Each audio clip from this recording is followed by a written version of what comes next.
Okey, jadi hari ni kita nak buat pembezaan menggunakan prinsip pertama. Okey, pembezaan ni MAT bab 2 form 5.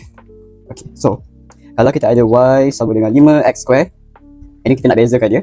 Kalau kita bezakan cara biasa, kita akan dapat dy dx sama dengan power darab dengan nombor depan, power tolak dengan 1. Jadi 2 darab 5 kita akan dapat 10. X power tolak 1 kita akan dapat 1 lah. Kuasa 1 tak payah tulis. So ini kita punya dy dx. Tapi ini cara kira, bukan, ini kalau jawapan dia. Tapi kalau dia nak suruh kita guna prinsip pertama, maksudnya dia nak kita buktikan macam mana benda tu terhasil. Jadi first kita kena start dengan delta y. Delta y ni adalah perubahan kecil pada y. Okey, kalau kita ada contohlah, bila y kita adalah 5, tiba-tiba y kita berubah kepada 5.01. Ini y baru, ini y baru, ini y lama. So kita nak cari berapa perubahan y dia, berapa perubahan kecil yang telah terjadi pada y, berapa perubahan kecil dia. Jadi kita kena tolaklah y baru tolak dengan y lama. Jadi delta y kita adalah, perubahan kecil kita adalah 5.01 tolak dengan 5. Okey, dia akan sama dengan 0.01. Jadi daripada sini kita boleh buat kesimpulan bahawa kalau kita ada fx sama dengan 5x kuasa 2, and then kita nak cari delta y. Delta y maksudnya fx tambah dengan delta x, perubahan kecil pada x yang menyebabkan y pun berubah, disebabkan x berubah, so y pun berubah lah kan.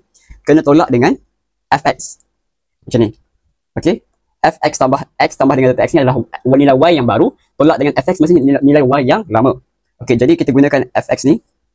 Okay, kita katakanlah, okay, aku nak buat contoh satu. Kita katakan kita ada fx sama dengan 3x. Okay, and then tiba-tiba ada berlaku perubahan. Bukan, kita start dengan nilai x, katakan nilai x kita adalah 2. Jadi f2 sama dengan 3 darab 2 sama dengan 6. f2 sama dengan 6. Tiba-tiba berlaku perubahan pada x jadi 2.04.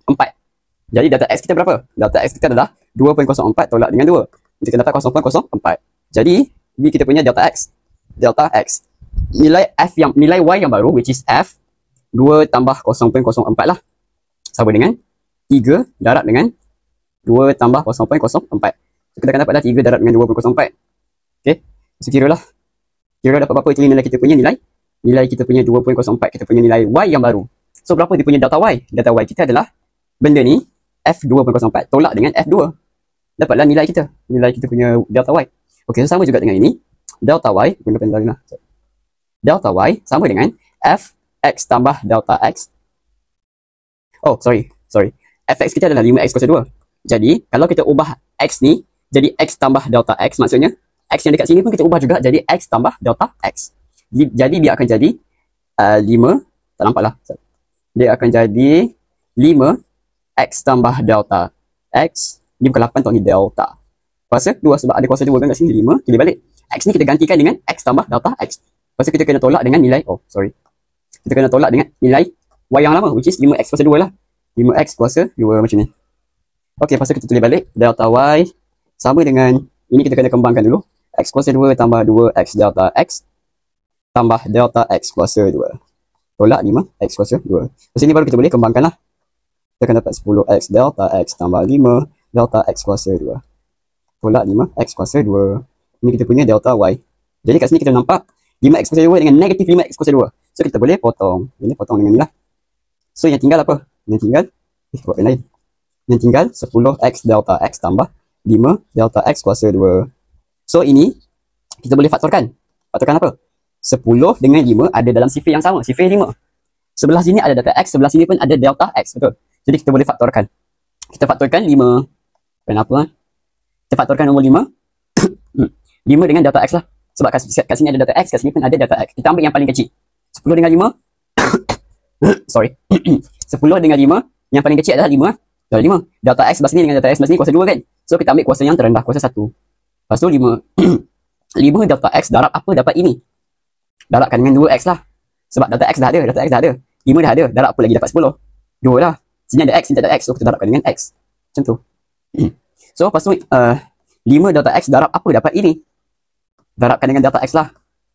Betul tak? Sebab kita dah ada 5 kat sini. Sini pun ada 5. Sini delta x, sini pun delta x. Tapi sini delta x dia kuasa 2. So kita darabkan lagi sekali dengan delta x. Macam tu, boleh faham? Okay, so sini kita buat delta y.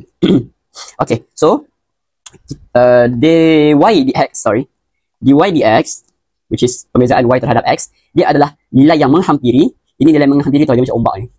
Nilai yang menghampiri dengan delta y per delta x. So dia nak dekat-dekat sama. Nilai dia nak dekat-dekat sama. Jadi daripada sini Kalau kita bahagikan semua dengan delta X, kita akan dapatlah delta Y per delta X, betul tak? Ini kita bahagikan dengan delta X. Sebelah sini pun kita bahagikan dengan delta X. So, sini kita akan dapat delta Y per delta X. Sini pun kita kena bagi juga lah dengan delta X. Okay? So, dekat sini apa yang boleh potong? Delta X dengan delta X. Macam tu. So, kita akan dapat delta Y per delta Y per delta X mestinya sama dengan 5 2X tambah delta X. So, delta Y per delta X dia adalah sama dengan dy per dx dia adalah sama dengan apabila had delta X menghampiri kosong. Ini memang rules dia macam ni. Dy dx dia adalah, kan cakap tadi dy dx dengan delta Y per delta X ni kan dia hampir-hampirkan, jadi aku boleh buat dy dx lah kat sini. Dy dx adalah sama dengan apabila delta Y menghampiri dengan kosong.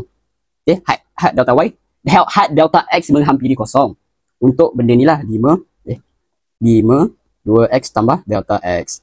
So, untuk had delta X menghampiri kosong ni, aku just gantikan je lah delta X ni dengan kosong. So, aku akan dapat 5 darab 2X tambah kosong.